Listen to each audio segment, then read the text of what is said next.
What's up, everybody? Thanks as always for supporting the show. It would mean a lot to me if you would take a second to scroll down and hit that subscribe button to the Hoops Tonight YouTube channel, and then follow me on social media on TikTok, Instagram, and Twitter so you guys don't miss any of our content over the course of this season. All right, let's talk some basketball.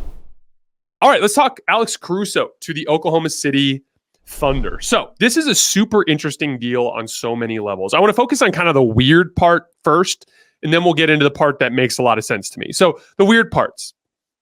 It's bizarre to me that the Bulls valued Josh Giddey so much that they didn't ask for any additional draft compensation in this deal. Like, Josh Giddey is an interesting player, but he kind of has to be on the ball to be effective. And he's not good enough at being on the ball to be a primary ball handler for a great team, right? And that really is the issue. In my opinion, if I look at Giddey as the future version of himself, he's got to become a better shooter. He's got to become a better cutter. He's got to become a better just functional off-ball piece in order to make himself be valuable as a secondary creator or a tertiary creator in order for his value to make sense. I just think if you put the ball in his hands a ton, you're going to be a pretty mediocre team at this point, given some of his limitations, especially as a shooter, right? So like, I don't really understand the value there from from Chicago, but it's very clear that the Bulls just valued Josh Giddey because they did not ask for any additional draft compensation in the deal. Also, like, Alex Caruso seemed, from some of the reporting, to be capable of fetching at least a good first-round pick in the market. So they looked at Giddey over even first-round draft compensation, which I think is fascinating.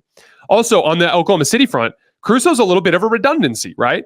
Like, if you're looking at the lineup for Oklahoma City, you imagine Shai, J-Dub, Dort as your 1, 2, 3.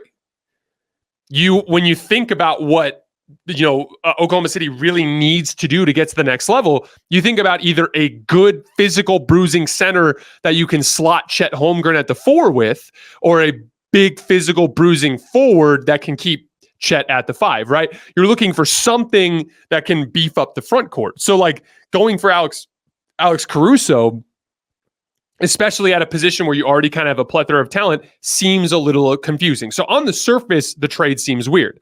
But here's why I love it for Oklahoma City. Obviously, it's a discounted deal. You just traded a player that doesn't really fit with the idealized version of what you are, especially in the playoffs, for a guy who has started games in the NBA Finals for the team that won the championship. Like, he's one of the most highly regarded role players in the NBA. I as a Lakers fan, rooted for this guy. I was devastated when Jeanie Buss let him go, simply because of money. It was one of the many catastrophic mistakes that Jeanie Buss and the ownership group of the Los Angeles Lakers have made over the course of the last few years. I promise you, Alex Caruso has always been this good. It's not something that just happened in Chicago. He's been someone that I've really valued and appreciated for a really long time. And it's unfortunate that he made his way to Chicago to begin with. I promise you, Thunder fans, as long as he can stay healthy, you guys are going to love this guy. He's one of the very best perimeter defenders in the NBA. He's a proven, effective playoff role player. But what's fascinating to me is, like, if you actually look at Caruso and the way you want him to fit into a championship team, he's actually kind of better when you keep him down around like 25 minutes. One of the main reasons why is this is a guy who plays extremely hard all the time. And that doesn't say that you can't scale his minutes up if you want him to close a big game or play 32, 33 minutes in a big playoff game. It's not like Alex is not capable of that.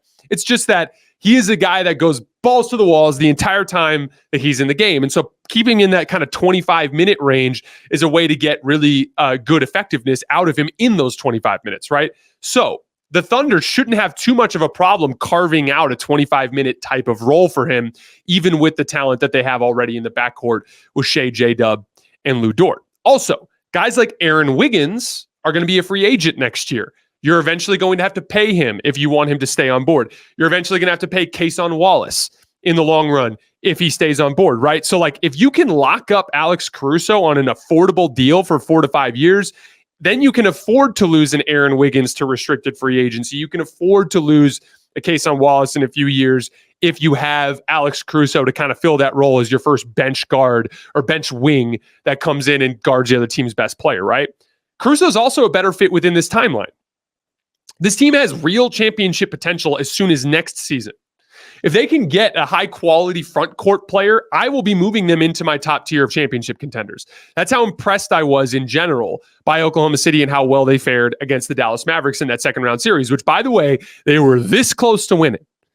If they don't foul PJ Washington in the left corner in game 6, they're going home for game 7, which statistically speaking goes to the home team. That's not to say that it's a guarantee. The Mavs might very well have gone into Oklahoma City and won, but the Thunder were very close to making it to the conference finals, right? So like they're like one piece away. And Caruso is a substantial piece, but the biggest weakness of the team is that front court athleticism and just kind of just someone that can just be a pain in the ass on the glass. It was just kind of a hard worker that just kind of solves some of their dirty work issues on the front line, right?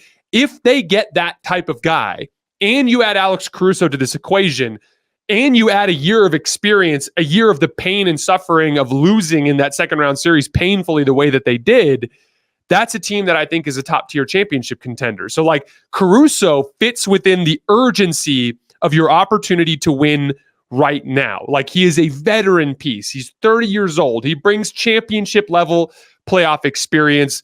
I love that fit. And so who's that front court piece? This is where I want to kind of tie everything back to the Brooklyn Nets, New York Knicks trade. So as a byproduct of the New York Knicks trade, the reporting is that Isaiah Hartenstein looks to be the guy that the Knicks may not be able to retain. If Isaiah Hartenstein enters free agency and Oklahoma City can jump on him, what a perfect piece that would be alongside Chet Holmgren at the 4.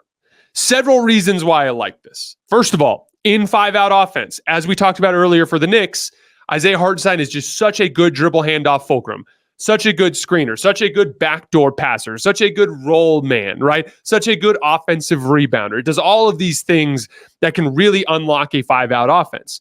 He's also just an absolute star on the glass. This dude can crash the offensive glass with the best of them. He can clean up defensive possessions. If you put him next to Chet Holmgren, you fundamentally alter the physical profile of your front line. Even next to Chet, you can imagine running a high drop coverage where, and this is a Thunder team that likes to be aggressive. You can put Chet as the low man now. You can put Hartenstein on the other team's center. Hartenstein can come out high in a drop coverage and be active with his hands. Now Chet is the guy that is functioning as that low man who can help at the rim in ball screens while also having the length to close to the corner and contest corner shooters on skip passes. This would be, if the Thunder can get Isaiah Hartenstein, that to me, or a similar type of player, but Isaiah Hartenstein to me is my favorite kind of fit there. If they can get Isaiah Hartenstein, I would put them in my top tier of championship contenders. I would put them up there with Denver and Boston. That is how good I think this Thunder team can be if they beef up the front court.